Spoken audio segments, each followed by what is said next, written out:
Alors, cours numéro 5, touchant justement les stratégies de groupe. Les stratégies de groupe qu'on appelle des GPO. Il en existe deux types. Il y a ceux qui vont être obligatoires, qu'on va appeler les GPO. Puis il y a ceux qu'on peut créer qui vont être plus comme une préférence qu'on veut dans notre entreprise, qu'on va appeler les GPP. Fait que, exemple de GPO, je ne veux pas que les gens atteignent le panneau de configuration. Alors là, c'est une obligation. Tout le monde ne peut plus atteindre le panneau de configuration. Ça serait une GPO. Ou une préférence, bien, je préfère que tout le monde ait comme fond d'écran. Je préfère que tout le monde ait comme fond d'écran le logo de la compagnie. Mais je peux appliquer une GPP. Mais ça ne va pas empêcher l'utilisateur de, par la suite, aller changer son fond d'écran. Fait que, allons-y avec la méthode pratique. Alors, oui.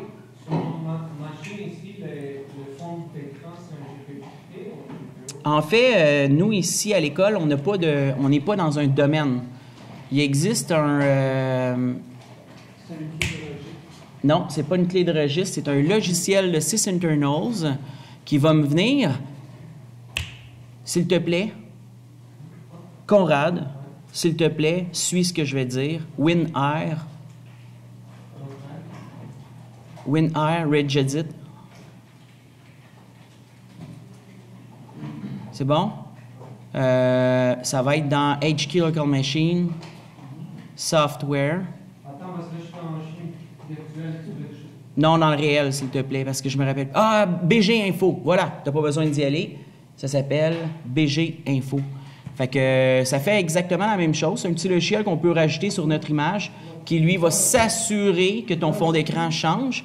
Puis en plus de ça, ce qui est cool de BG Info, c'est qu'il te donne tout le temps une brève description de le nom de la machine, c'est quoi son processeur, c'est quoi la RAM et c'est quoi son adresse IP. Et tout ça, c'est paramétrable. Tu sais, je peux dire, moi, je veux voir le nom de machine, l'adresse IP. On va souvent voir ça dans les hôpitaux. Les hôpitaux vont utiliser le BG Info. Puis ça facilite justement la tâche à l'administrateur réseau qui va... ou, tu sais, tu arrives directement en arrière de la secrétaire, pas besoin de faire « Hey, va dans CMD, fais-moi ipconfig ». Non.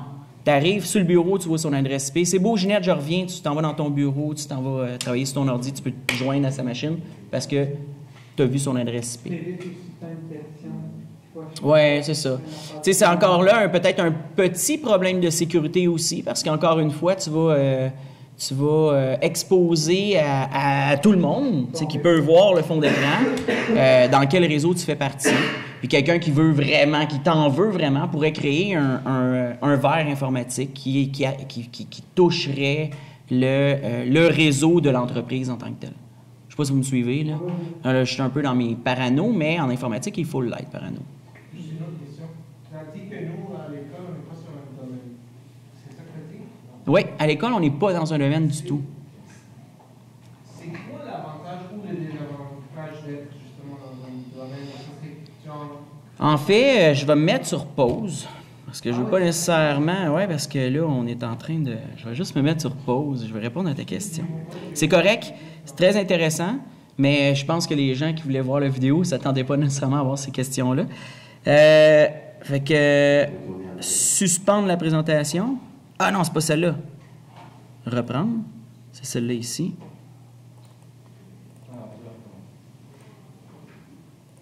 En fait, je voulais savoir, c'est quoi qui va nous motiver de le faire d'une façon ou d'une autre? Tu sais, quand tu fais ton setup, là, je sais pas si ça marche. OK, de retour. Alors, maintenant, qu'est-ce qu'on a de besoin pour gérer les stratégies de groupe? Évidemment, moi et nous, je vous avais montré comment gérer par console MMC. Fait que, on continue avec notre console. Encore une fois, on ne stresse pas, gang, hein? Si jamais le problème qui arrive souvent par rapport à vos consoles, c'est que, bon, vous avez rajouté toutes vos snap-in, vous avez travaillé avec dans votre domaine, directement dans l'Active Directory, et souvent, ce qui arrive, c'est qu'on oublie. Tu sais, on a rajouté nos utilisateurs et tout, et à la fin de notre travail, souvent, on va fermer la fenêtre, et sans lire, on va peut-être juste faire un nom. Et il n'y a pas de stress. Il n'y a pas de stress. Dans le fond, on n'a juste pas sauvegardé la console. On n'a juste pas sauvegardé l'état de la console. Fait que l'état est revenu pareil comme était avant. Fait que, il n'y a pas de stress, j'ai rien perdu. Une console, c'est juste là pour t'aider à travailler ton serveur. Fait que, souvent, les gens ont peur. Fait que, je m'en vais là. Je m'en vais chercher, justement, mes stratégies de groupe. Je m'en vais là. Et voilà. Ce qui est intéressant de voir ici, comme je l'ai montré au dernier cours, c'est que mon Active Directory est ici. Tous mes éléments de mon Active Directory est là. Et quand je m'en vais dans mon gestion de stratégie de groupe, dans mon Snap-in, j'ai justement j'ai une représentation partielle de mon Active Directory. Quand je dis partielle, c'est parce que, comme vous pouvez remarquer, je n'ai pas User et je n'ai pas Computer. Mais il faut prendre pour acquis qu'ils existent même s'ils ne sont pas là. C'est bon? Fait que le problème, c'est que justement, si je m'en vais créer une GPO que je vais appeler GPO pas de panneau,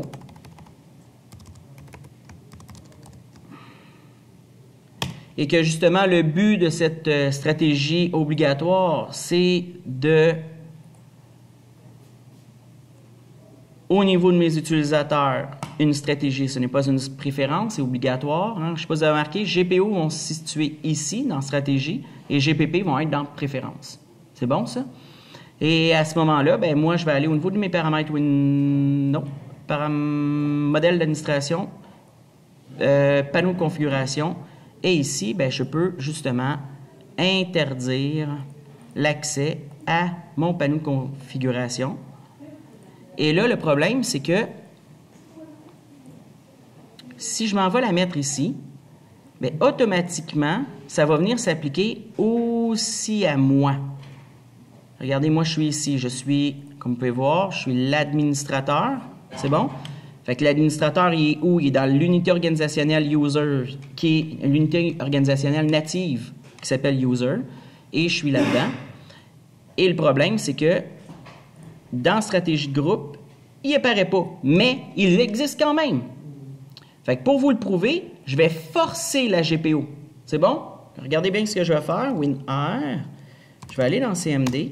Et il existe une commande pour forcer la GPO sans être obligé de redémarrer l'ordinateur. C'est bon? Exactement. Fait qu'on va faire un gp update / force. Et là, ben lui, il dit, OK, c'est beau, je vais aller me fier au serveur, dans le fond, à l'intérieur de moi-même, pour voir s'il n'y a pas une stratégie qui s'applique à moi. Et à partir de là, il va me dire, ben écoute, j'ai appliqué ta nouvelle stratégie, ça a été mis à jour sans erreur. Et à partir de là, si je m'en vais ici, je fais WinR, Control, il me dit, whoop, que j'ai pas le droit de rentrer dans le panneau de configuration. Fait qu'il faut faire attention parce qu'on peut carrément s'auto-bloquer carrément, exactement, dans notre serveur. Fait qu'il faut faire attention. Fait que c'est pour ça que je vous conseille fortement de, quand vous allez gérer votre domaine, c'est de tout le temps vous créer dans votre Active Directory, une OU. Fait que je m'en vais sur Faridocola, créer une OU, que je vais appeler OU, tiens, Faridocola. Fait qu'une OU principale. Et à l'intérieur, ben, je vais aller déposer carrément toutes mes OU. Et là, je dis oui. C'est un peu chiant parce que tous mes objets qui ont été créés ont d'appliquer une sécurité. Alors, je dois enlever cette sécurité-là. Alors, je vous montre comment faire pour enlever la sécurité. Si on est en fichage, et on active les fonctions avancées, les fonctionnalités avancées, et à ce moment-là, j'ai quelque chose de nouveau qui est apparu. J'ai maintenant un onglet de plus, vu que j'ai ajouté mes fonctionnalités avancées. L'onglet s'appelle Objet, et à ce moment-là, je peux enlever la protection, ce qui va me permettre justement, et je l'ai-tu fait sur lui? Sur lui, je l'ai fait? Oui.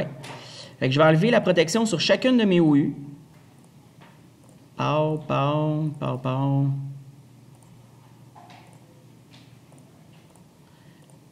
Fait que vu que j'enlève toutes mes OU, pas mes OU, mais mes protections sur mes OU, ça va me permettre de les déplacer. Même sur ton GRDS, tu fais? C'est nécessaire? C'est pas nécessaire. C'est vrai qu'au dernier cours, je ne l'avais pas fait. Cette fois-ci, je vais le faire. Comment ça s'appelle? Ça s'appelle une unité d'organisation. C'est fait pour s'organiser. T'organiser. L'admin, il veut s'organiser. Fait que peu importe comment tu vas t'organiser, en autant que ça soit quand même fonctionnel, ça ne dérange pas. Fait que là, j'ai enlevé mes sécurités. À partir de là, je peux justement déplacer chacune de mes OU. Et là, je vais lui dire arrête de m'achaler.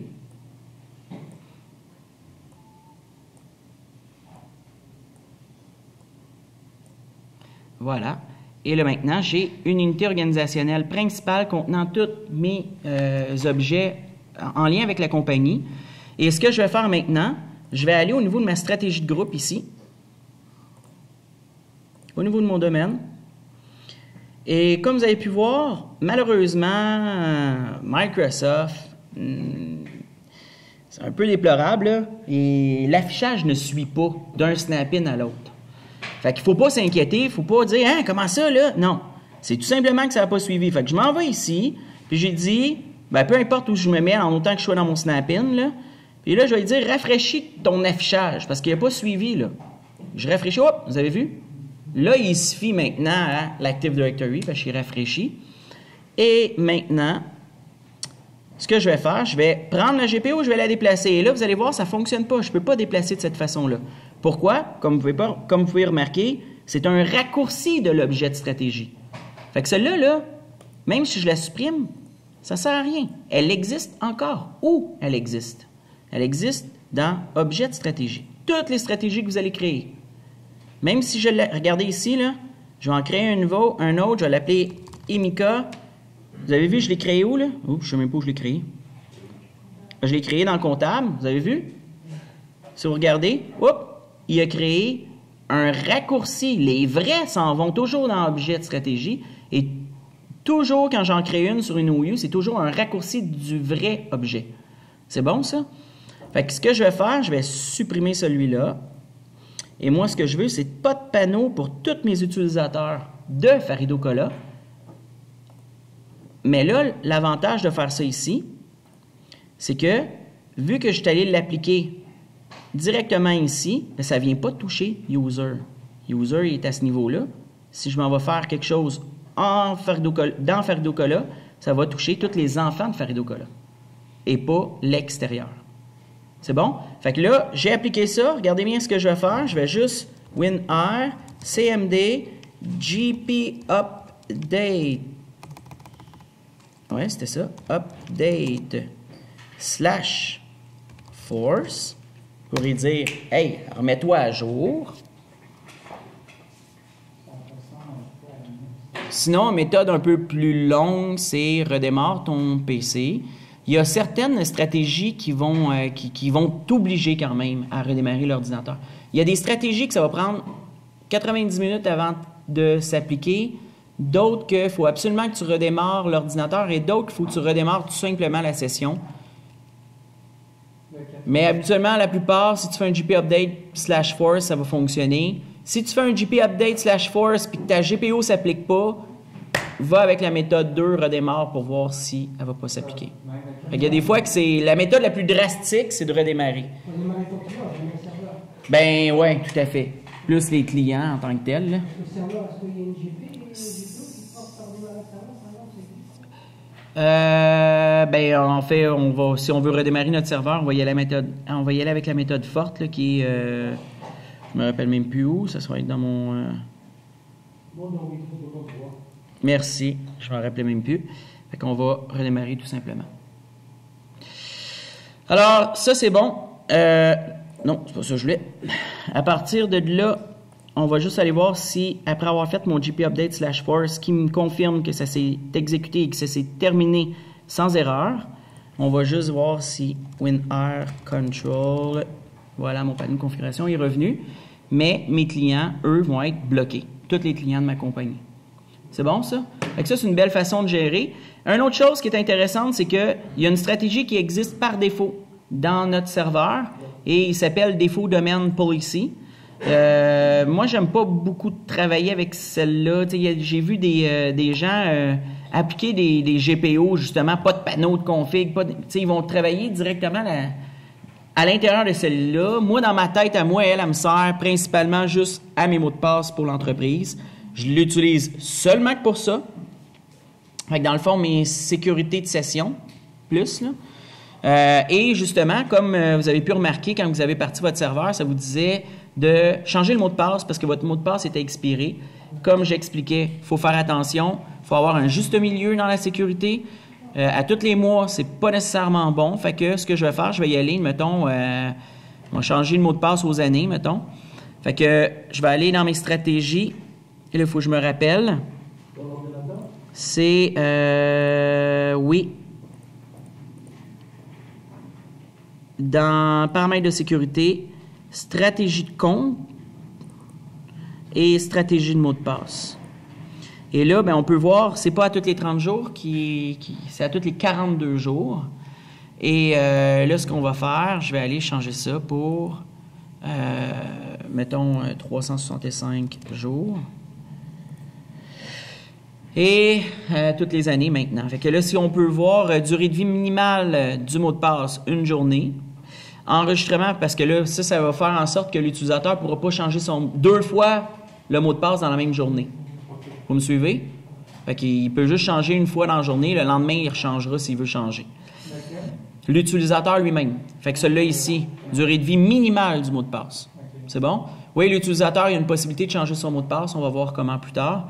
Enregistrer les mots de passe en utilisant un chiffrement réversible. Par défaut, il est désactivé. J'imagine que ça doit inclure une gestion de certificat. Mot de passe doit respecter des exigences de complexité. Justement, si vous voulez faire des simples mots de passe pour votre entreprise, exemple une PME, puis Ginette, elle vous dit hey, t'es correct, mettre des majuscules, des minuscules, puis des chiffres, puis des caractères spéciaux. Tu peux dire c'est correct, Ginette, je vais arranger ça pour l'entreprise et je vais désactiver ma stratégie de mot de passe, mon exigence de complexité. Tu vas plus le mettre dans le dossier secrétaire, parce que pour l'entreprise, il y en a qui sont obligés d'être complexes. Bien, encore là, ça dépend. Tu sais, tout est relatif selon l'entreprise pour qui tu vas travailler. Comme là, on regarde notre entreprise, c'est clairement une PME tout petite, tout petite. Est-ce que tu pensais le fait qu'elle ne peut pas réutiliser un ancien mot de passe? Oui, c'est... je viens de fermer. C'était dans stratégie... Dans sécurité... compte, et ici, c'était...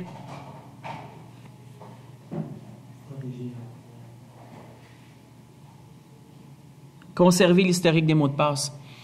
Justement, ici, il va retenir 24 mots de passe, et ça va faire en sorte que tu ne pourras pas réutiliser les 24 que tu vas avoir utilisés auparavant. Tu peux augmenter le nombre.